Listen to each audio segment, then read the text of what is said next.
The LA Clippers have shut down the team's practice facility as a precaution after a positive coronavirus test within the traveling party headed to Orlando tested positive. Sources told our Adrian Wojnarowski the Clippers can reopen the facility for workouts prior to the team's planned departure next Wednesday if they feel it's safe. So, Paul, we saw this happen with the Nuggets and the Nets last week.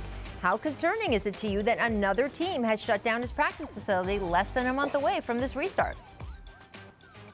Well, yeah, this is very concerning because not only are you shutting down because of the coronavirus, but it takes away valuable time that you need for all the months off of getting the team back together, getting chemistry, getting back in shape. So this is significant for those ball clubs like Denver, like the Clippers, to lose time closing down their practice facility. I think, in the long run, this could hurt them.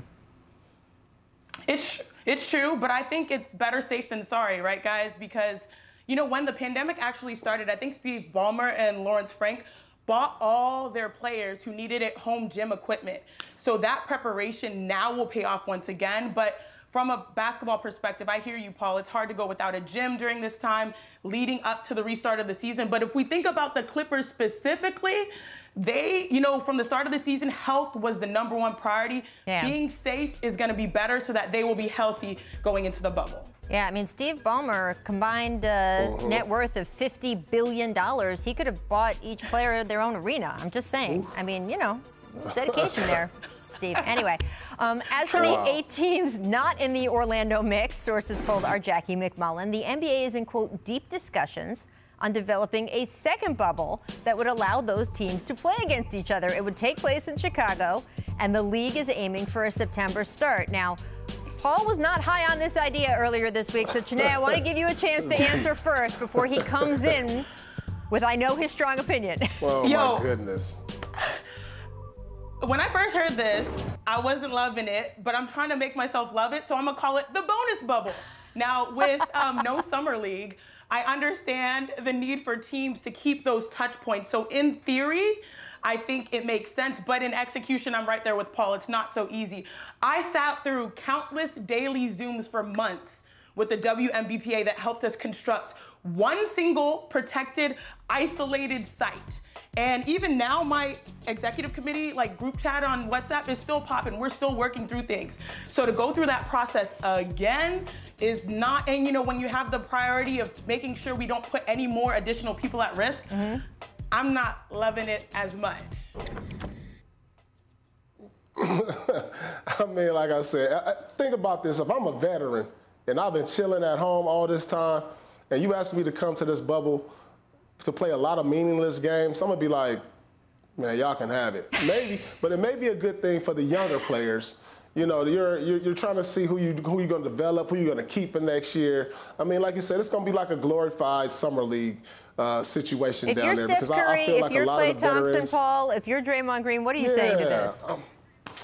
I'll see y'all next year, man. I'll see y'all in training camp next year. Yeah, guys like Karl Anthony Towns, he's established himself in the league.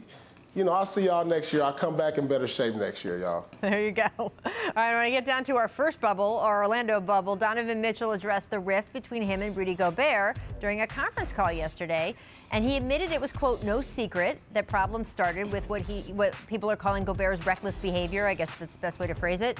But he does say that things between him and Rudy are better. Take a listen. Right now we're good. We're going out there ready to hoop.